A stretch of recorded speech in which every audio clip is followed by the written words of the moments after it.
Panoorin lang hanggang dulo kasi magsasalita ako na kung ano yung mga ingredients. Then nasa comment po yung nakasulat na ingredients.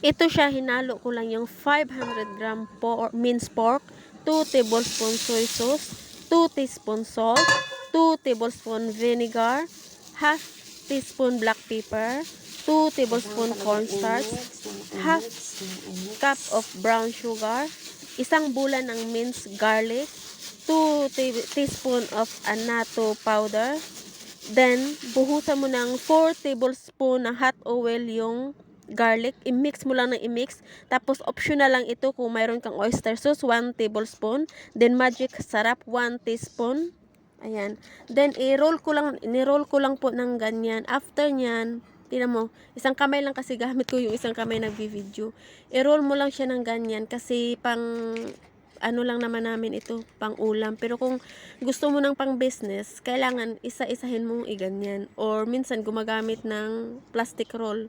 Kaya ganyan, tingnan ninyo, ililipat ko yan mamaya. After mo siya i-form ng sir, ilipat ko dyan sa pinggan. Then, after nyan, niref ko siya ng whole night. Pero ayan, madalian kasi niluto ko.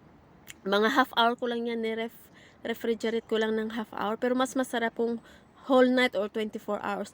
Then, ayan, kailangan mo siyang maraming mantika na iluto mo siya. Hindi naman deep fry, basta marami. Then, half cup of water.